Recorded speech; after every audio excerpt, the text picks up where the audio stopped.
कहानी बेटी। बेटियां घर छोड़ती हैं, घर वालों को नहीं। सिमरन की ये भावुक कहानी कर देगी आपकी आंखें नम। बेटियां घर छोड़ती है, घर वालों को नहीं। इस सच का एहसास उनके पास सदा बना रहता है। बस घर के लोगों को जरा देर लगती है इसे समझने में। खिड़की के पास खड़ी सिमरन सोच रही थी, भाई दूज आने वाला है। पर इस बार न तो माँ ने फ़ोन करके भैया के आने की बात कही और न ही मुझे आने को बोला। ऐसे कैसे हो सकता है? हे भगवान, बस ठीक हो सब कुछ। अपनी सास से बोली, माँ जी, मुझे बहुत डर लग रहा है। पता नहीं क्या हो गया, मुझे कैसे भूल गए इस बार। सास ने इजाज़त देते हुए कहा, कोई बात नहीं बेटा, तुम एक बार खुद जाकर देखाओ। सास की आज्ञा मिलने पर भर भी देर थी कि सिमरन अपने पति साथ मायके आ पहुंची। परंतु इस बार घर के अंदर कदम रखते ही उसे सब कुछ बदला सा महसूस हुआ। पहले जहां उसे देखते ही माँ पिताजी के चेहरे खुशी से खिल उठते थे, इस बार उन पर परेशानी की झलक साफ दिखलाई दे रही थी। पहले भाभी उसे देखते ही दौड़ी चली आती थी, प्यार से गले लगा लेती थी। पर इस बार दूर से ही एक हल्की सी मुस्कान दे डाली। भैया भी ज़्यादा खुश नहीं दिखे। सिमरन ने जैसे तैसे एक रात बिताई, परंतु अगले दिन जैसे ही उसके पति उसे मायके छोड़ वापस गए, उसने अपनी माँ से बात की। तब उन्होंने बताया, इस बार कोरोना के चलते भैया का काम बिल्कुल बंद हो गया। ऊपर से और समस्याएं। बस इसी वजह से तेरे भैया को तेरे घर भी न भेज सकी।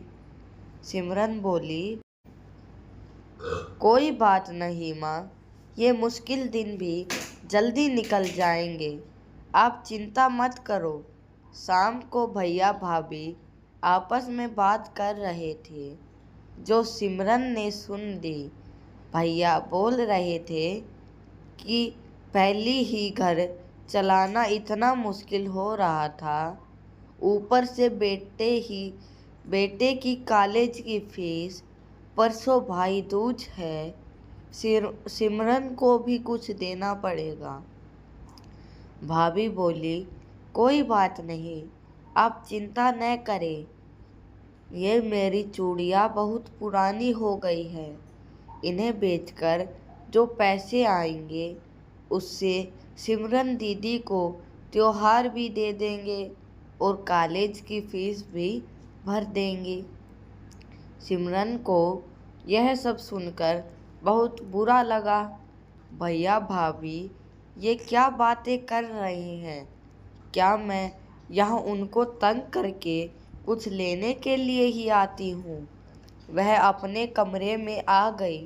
तभी उसे याद आया कि शादी से कुछ समय पहले जब वह नौकरी करती थी तो उसने बड़े शौक से अपनी पहली तनख्वाह लाकर पापा को दी थी।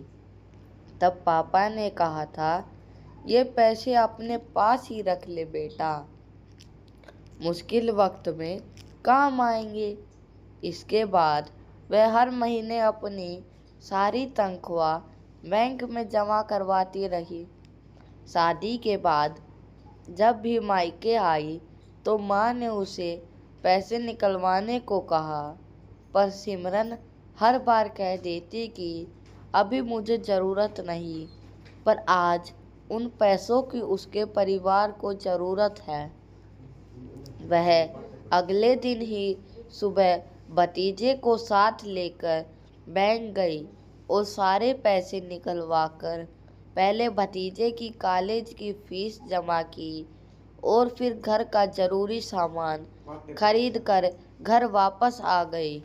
अगले दिन जब भैया का टीका किया तो भैया ने भरी आँखी से उसके हाथ 100 का नोट रखा।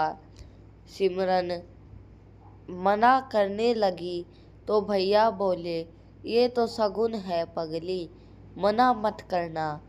सिमरन बोली, भैया बेटियां मायके शगुन के नाम पर कुछ लेने नहीं बल्कि अपने माँ बाप की इच्छा, अच्छी सेहत की कामना करने।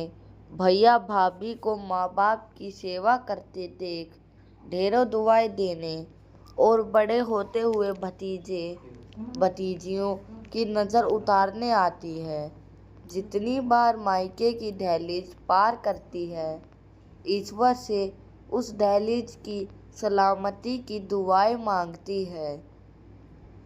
जब मुझे देख माँ पापा के चेहरे पर रौनक आ जाती है, भाभी दौड़कर गले लगाती है, आप लाड लड़ाते हो, मुझे मेरा शगुन मिल जाता है। अगले दिन सिमरन ने मायके से विदा लेकर ससुराल जाने के लिए जैसे ही दहलीज के पार कदम रखा कि भैया का फ़ोन बज उठा। उन्हें अपने व्यापार के लिए बहुत बड़ा ऑर्डर मिला था। वे सोचने लगे, सचमुच बहन बेटियां मायके कुछ लेने नहीं बल्कि अपनी बेशक कीमती दुआएं देने आती है। जब वे घर की दहलीज पार कर अंदर आती है तो बरकत भी अपने आप भीतर चली आती है।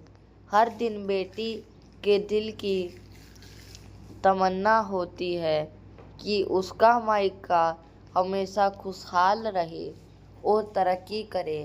मायके की खुशहाली देख उसके अंदर एक अलग ही ताकत भर जाती है, जिससे उसके अपने जीवन में पेश आने वाली मुश्किलों का वो डटकर सामना कर पाती है।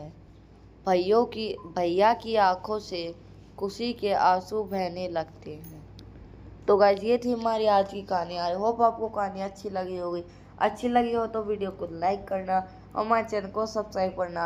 आपको हमारे चैनल पर ऐसी मज़ेदार कहानी देखने को मिलती रहेंगी। आज के लिए बस इतना ही, मिलते हैं फिर दोबारा। जब तक के लिए बाय बाय।